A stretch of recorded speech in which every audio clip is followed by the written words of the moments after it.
Okay. So we are considering now noise in the FM receivers. So where the filtered noise at the band pass filter is defined over here, NT is equal to NIT cos of 2 pi FCT minus NQT sine of 2 pi FCT. So this is the, we are trying to derive the expression for the FOM. For that, we are trying to write the noise at the after the band pass filter, that is filtered noise at the output of the band pass filter, and that can be written with this NT is equal to RT cos of 2 pi FCT, where RT is Ni squared T plus NQ squared T root, and that is basically in the Rayleigh's distribution. And psi T, which is the phase associated with this, is tan inverse of the quadrature component divided by the in phase component. So the incoming FM signal ST is given by AC cos of 2 pi FCT plus 2 pi kf integral 0 to Tm of tau d tau, and this is the FM signal, and this FM signal has a phi t, which is this, and that is written over here, and hence ST is reduced to this, where phi t is this component. Now this and this together, this and this together are going to come at the output of the band pass filter. So xt is equal to st plus nt, and that is written here as AC cos of 2 pi FCT plus phi t plus RT cos of 2 pi FCT plus xi t. So this is the value of AC associated with it, and then you have RT associated with it, and this angle is nothing but this angle is this is phi t and this is xi t, so therefore this angle is xi t minus phi t. This angle is xi t minus phi t. Okay, and if you can the end point of this can be joined with this, then this becomes theta t minus phi t. So theta t is nothing but phi t plus the whatever theta t minus phi t is equal to tan inverse of so to say this the component which is there here in the opposite, which is there here, and the base.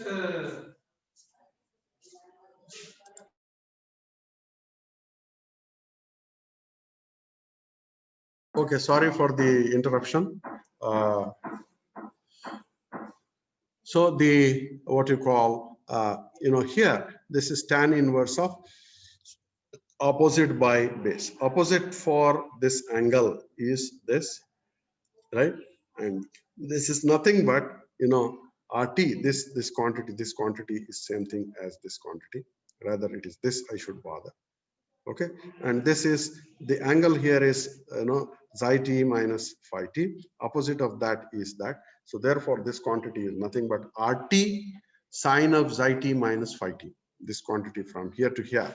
Okay, then this quantity from here to here is till this point it is AC, and from here to here it is RT cos of xi t minus phi t.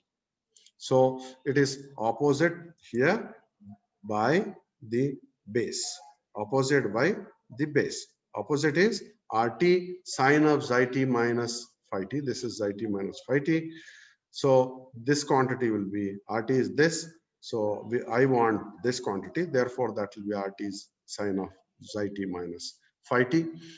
Whereas from here to here, it is AC plus RT plus cos of psi t minus phi t.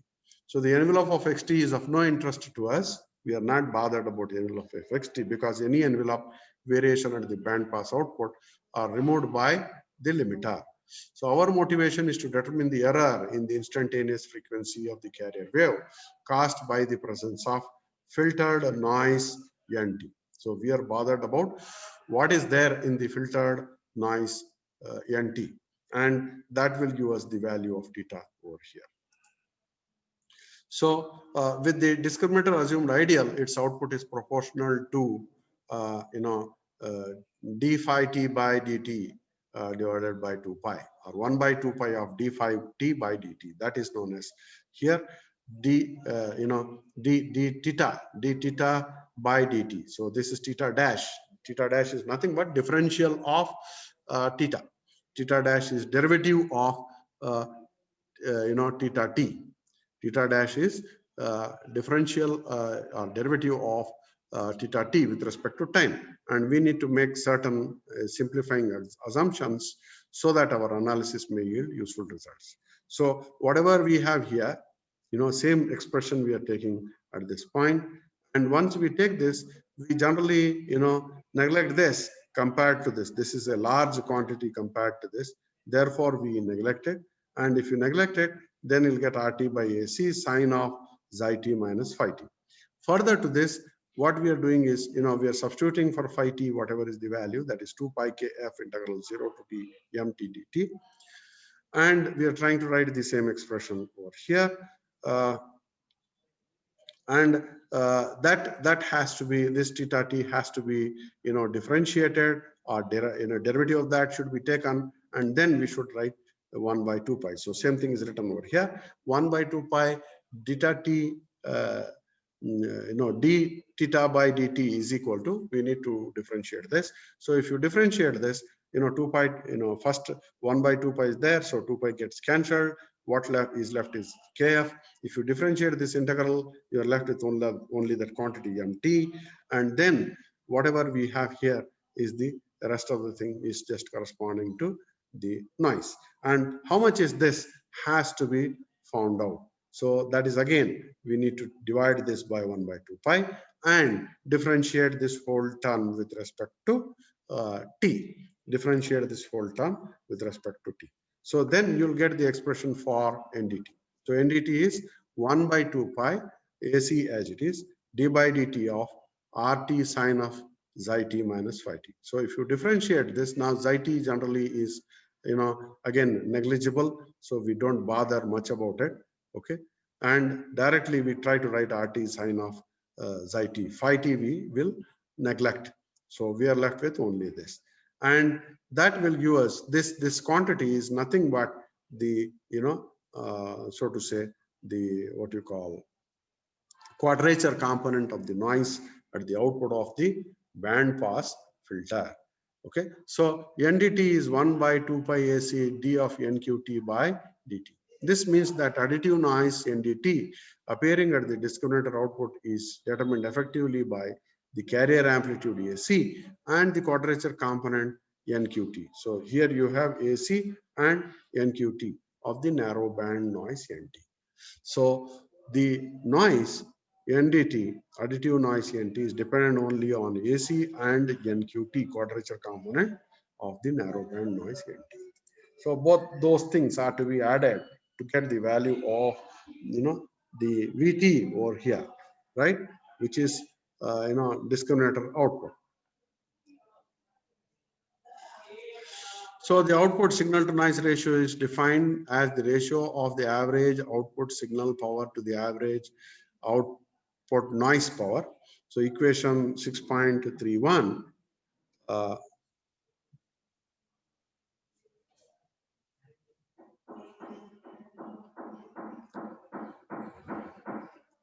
message component in the discriminator output, and therefore the low pass filter output is KFMT, that is the term which is here, right? KFMT and the NDT. The average output signal power is equal to, naturally from this, the power will be considered as power in MT and multiplied by KF squared. So KF squared into the power in MT, that is P, where P is the average power of the message signal MT. And that P can always be written as AM squared by 2 if you have a single frequency. If you have a single frequency, if you have multiple frequencies in MT, then correspondingly AM squared will be equal to root of, AM squared will be equal to AM1 squared plus AM2 squared plus AM3 squared and so on. So to determine the average output noise power, we note that the noise NDT at the discriminant output is proportional to the time derivative of the quadrature noise component NQT that we already derived. Okay, NDT is the time derivative of NQT. So the differentiation of the function with respect to time corresponds to multiplication of its Fourier transform by j2 pi f. So if the in the frequency domain or Fourier transform domain, this value will just turn out to be j multiplication with j2 pi f. Okay, differentiation is multiplication with j omega or j2 pi f. So we may obtain noise NDT by passing NQT through a linear filter with a transfer function j2 pi f by 2 pi AC, and that will be jf by AC. So you can have a linear filter with a transfer function, which is this, and that is jf by AC. So the SNDF, that is the noise power spectral density corresponding to ND, is nothing but F squared by AC squared. So we are getting here JF by AC. So therefore, this will be F squared by AC squared SNQF.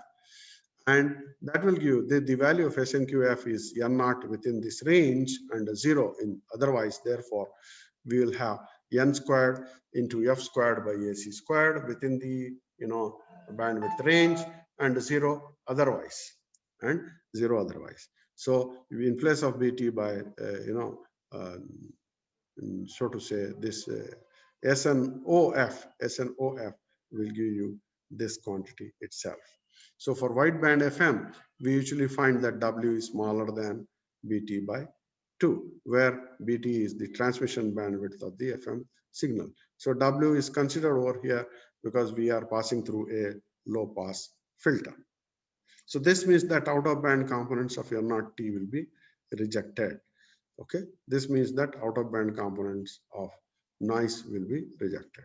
Now the response, the power spectral density for the noise will appear something like this, right? With the value of SNQT will be like this. So at lower frequencies it will be lower, at higher frequencies it will be higher. That is what it means. As frequency increases, this is going to increase. At lower frequency, at zero frequency, you will have noise spectral density itself equal to 0. Okay, so this type of curve we'll be getting, and this curve is very useful later on. We'll see for different purposes. So in the FM system, increasing the carrier power has a noise quieting effect. Quieting means reducing effect. Okay, making it quiet. Okay, removing it totally. In FM system, increasing the carrier power has a noise reducing effect.